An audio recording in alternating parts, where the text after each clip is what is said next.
Hey guys, Chris here. Today we have a story about three guys, teenagers, who go for a night hike in a national park in Ohio, of all places, and it gets really freaky really quick. That's next.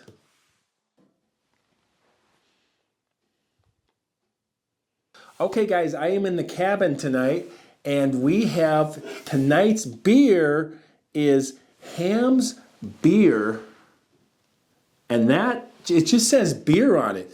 It's not a pale ale, it's not an IPA, it's not a CPA, it's not an FYI, it's not even an LOL. It's a beer. Ham's Beer. It's a premium lager, premium American lager, technically is what they call it.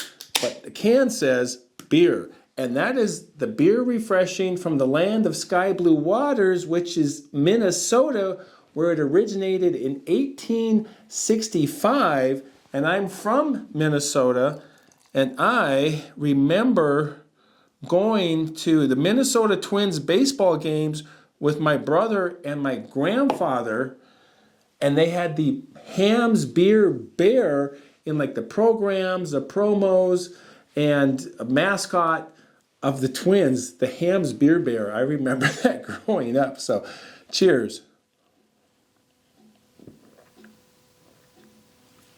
That is a solid beer, a tasty beer, premium American lager, and it's a it's very almost amberish, very light color to it, and very smooth finish, real tasty, and I could see me drinking this at a baseball game. That would be cool. So, all right, double cheers.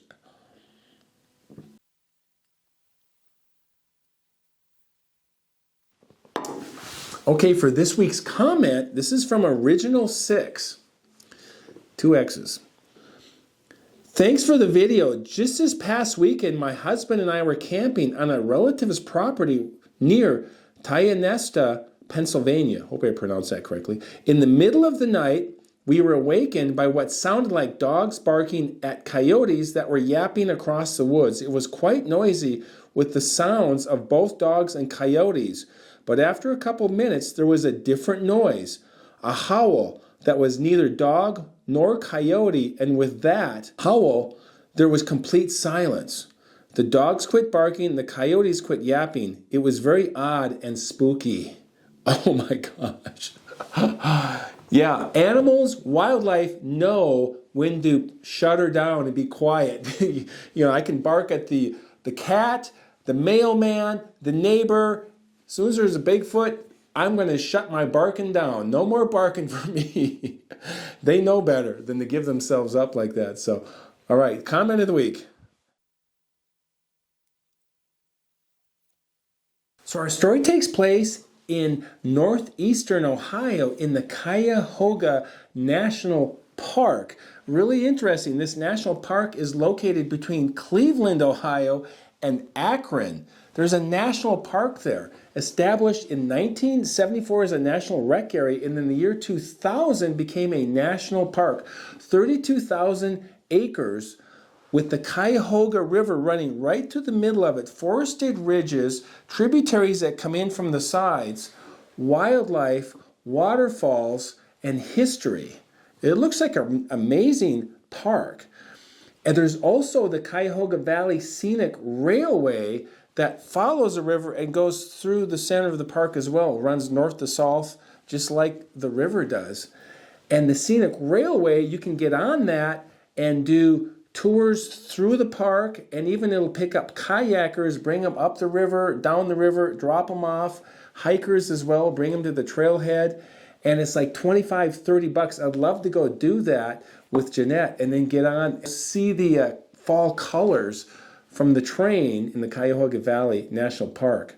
So in the summer of 1995, Daniel was 19 and he was home on leave from the Army, and he was hanging out with his cousin Ken and his best friend from high school, Aaron, and they were at Brecksville, I believe it was Brecksville, for the 4th of July celebration fireworks. They were just finished up with that.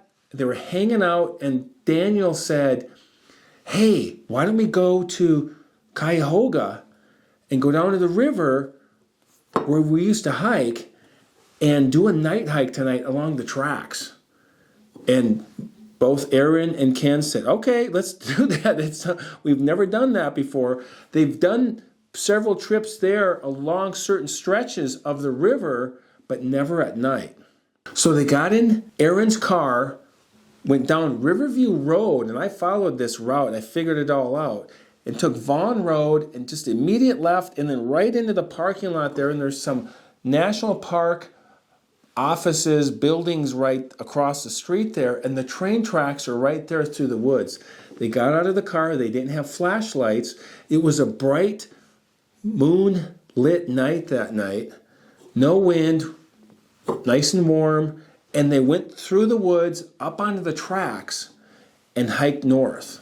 Now the trick is on hiking on railroad tracks, because the big gravel that the railroad beds are made of, and then the railroad ties, and then the rails, you have to pretty much constantly keep your attention where you're walking, because you don't want to trip on the railroad ties or the rocks, or if you veer off to the side, there's the rails. So they had enough moonlight to see what they were doing. So they're following the tracks, heading north, single file. They're being kind of loud. They're talking. They're goofing around. They're teenagers. They're still thinking about the night that they just had at the 4th of July event. And they're talking about their plans with Daniel later on in the week. And they get to this section where it starts to open up into this clearing and starts to have a marsh there. And to the west of them, on the other side of this marsh and across Riverview Road, off in the distance, they heard this high-pitched scream. Got their attention immediately. They all three turned on the tracks to the west, and they're standing there listening to this, and it sounded almost like their first thought was like a coyote. And then Daniel said, is that like a peacock or something? Some kind of crazy bird? Didn't sound like exactly like either one. It was deeper and raspier and longer in duration, 6 to 8 seconds. And they stood there for a minute and they looked at each other and they said, I'm really not sure what that is. Yeah, I don't know, man. It's I don't know, just some animal. And they just shrugged it off as some animal. And then turned and continued heading north. What they were hoping to do was find these train cars that were left out in this forest somewhere along the tracks, and they weren't necessarily abandoned, but they were like stored there. So they continued on, and this open area now turned into this marsh. They could see the water, the swamp, the moonlight on it. They could see beavers swimming just silently, just a couple beavers, just little silhouettes in the little wake behind it swimming. Insects, frogs going off. And they stopped and watched this for a moment. And it was really a beautiful scene late at night with the moon on it. But it was also creepy at the same time because they're looking at this swamp at night and they're by themselves in the forest, essentially. So they continued on hiking on the tracks. The open area that they were hiking on now gave way to trees and it became dark and they were in a forest. There was still some moonlight coming in over the top. It was a high, bright moon. And they're heading north on these tracks, but either side is really pretty dark. As they're hiking along, Daniel's cousin, Ken, says, hey, hold on a sec. And he steps off the tracks, goes down the slope. The tracks are lifted up. So he goes down the slope of the tracks and disappears into the forest, into the dark. And you can hear him walking out, and he goes, hey, guys, I think I found one of the train cars. Immediately, Aaron went off the tracks and went down this slight slope into the forest and disappeared in the darkness as well. And Daniel's standing there like, okay, it looks dark down there. He was hesitant to go down there. And they said, hey, come on down. We found 2 train cars now. Went, okay, and he came down, and he was, again, hesitant, but his eyes adjusted, and they could see somewhat through the limited moonlight coming in through the canopy, 2 freight cars and 1 passenger car. And Aaron and Ken were walking around the train cars, and Daniel's standing there looking, and then he decided to walk over to the passenger car and look inside. And he could see that it wasn't like abandoned, there wasn't graffiti on it, the doors weren't ripped open with garbage in it. It were just like they were almost like stored there. And there was some equipment from the railway as well in the woods there. It's almost like they stored it there years ago and now it's just been sitting there. Daniel looks inside the window of one of these passenger cars, and it looks dusty and relatively clean outside of the dust, and just like it was just sitting there. He's still thinking about that sound that they heard, that high-pitched scream, and he's not feeling really comfortable. And Aaron and Ken are wandering around talking, and he goes, hey guys, why don't we just head out now? We found it, it's cool, but it's getting late. And so he starts hiking back to the tracks, and then they joined him about a minute later, and they're standing there on the tracks, and they want to go up the tracks and catch where the Cuyahoga River, there's a big bend, and you can see the river from the tracks, because here's the tracks, and the Cuyahoga River follows it. And Daniel was just like, why don't we just head back? It's been a good night. We found the train. We had the 4th of July fireworks. And so they all agreed, okay, let's head back. As they're walking, the trees gave way to this clearing.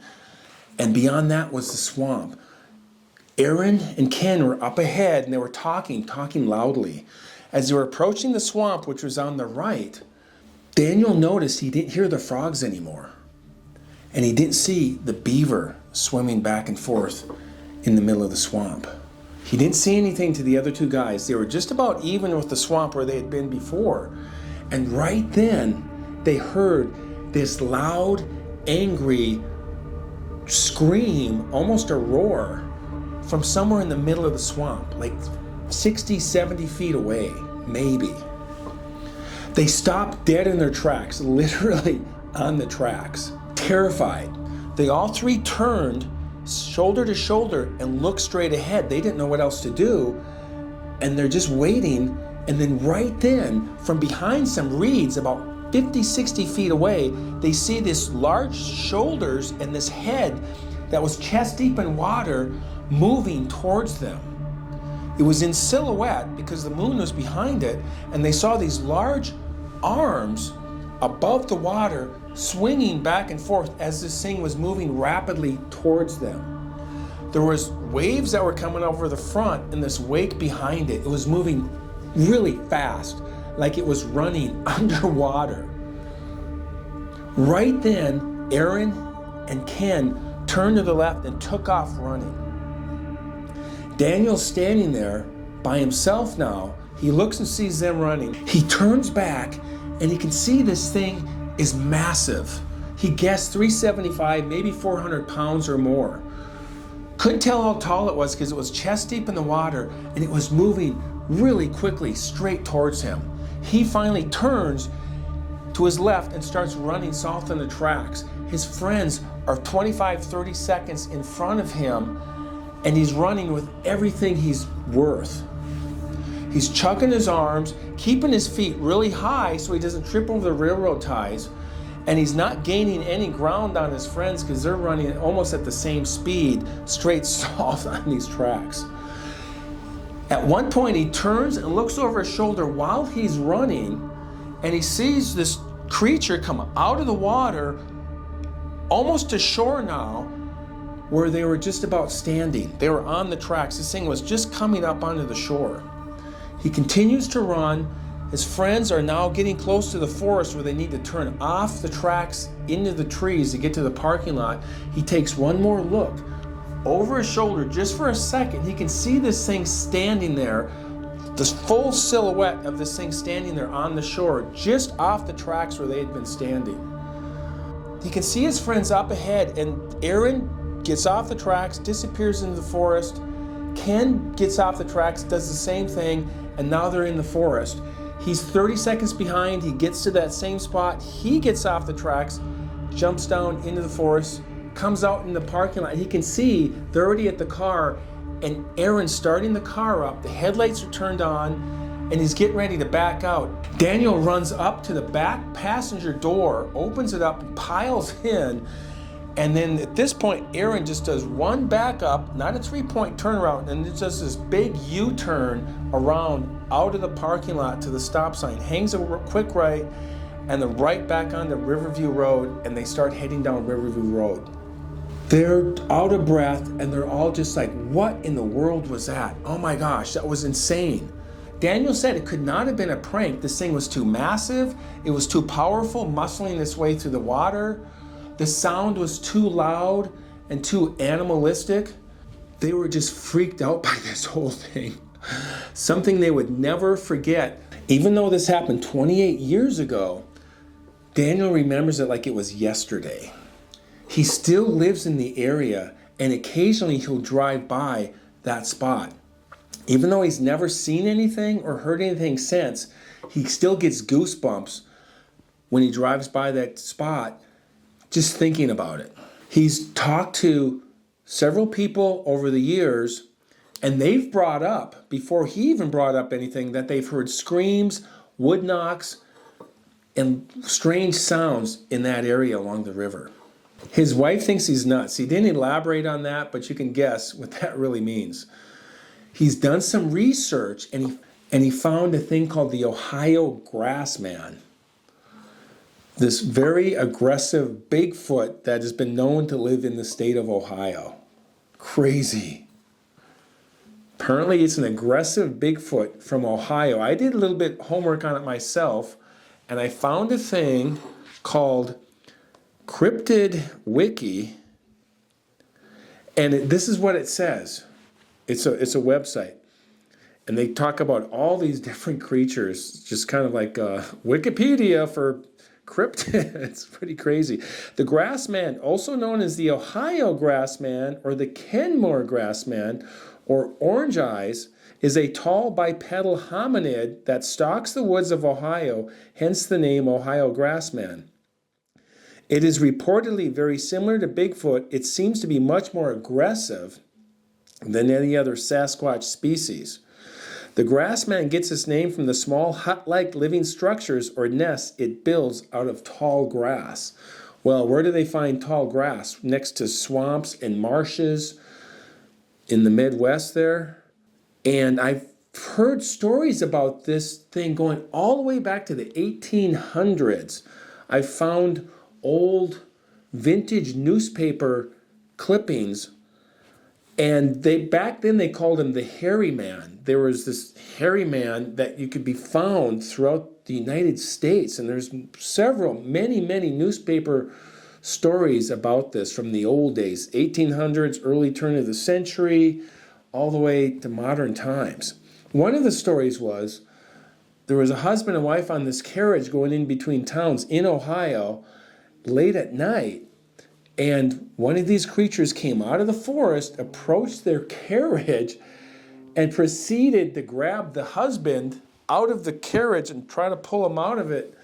And the wife got out and found some rocks and came around and started throwing them at this thing until it deterred it, and it decided to go back into the woods.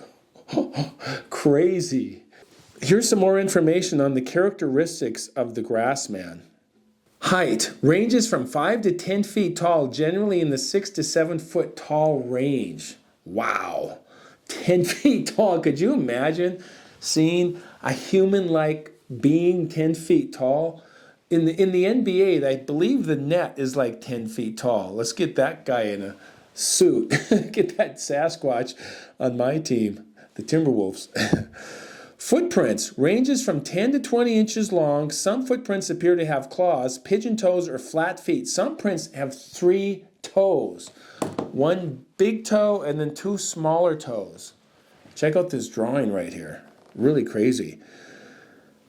Possible handprints have been found, 300 to 500 pound range. Some reports say it growls and barks with unusual heavy breath, but other reports say it sounds like the cry of a baby or the scream of a woman. Howl scream, this is what they talked about in the story. Has a strong odor, like the odor of rot, that lingers in the area even days after it is vacated. Wow. Reported to be very aggressive and unimaginably strong, according to eyewitnesses. However, according to the Native American writings, the creatures have the capacity for peace, and should it be beneficial for them, possibly indicative of higher level of intelligence. Wow, there's just all kind of information about this. The habitat observed in caves with a stash of deer parts, unusual structures have also been seen. Domes made out of forest material, as well as grass-type huts. Wow. So that is our story from Daniel in Ohio and the Ohio Grassman. So if you guys have more information, I'm not from Ohio. I've never been to Ohio, but I would love to go there and check out Cayahoga National Park. But if you guys have information about the Ohio Grassman, I would love to hear more about it and the stories from Ohio. So thank you guys for watching. I appreciate it. I appreciate you guys always watching, and your comments are great. And I'm going to keep it going. I want to start getting out camping. We're still in this really cold stretch here where it's going to be 30s at the day and then 20s at night, and my camera does not work well. Below freezing, it just does not work at all. So, but we're going to figure it all out. So thanks for watching, you guys. I appreciate you. We'll see you in the next one. Oh, if you guys like stories about the strange, unexplained, and things that go bump in the night, you guys know what to do. Hit like and subscribe. I always appreciate that. It always helps me out. Us YouTubers are always asking for like and subscribe. Please like and subscribe. So, all right, thank you guys. We will see you on the next one. Keep hiking.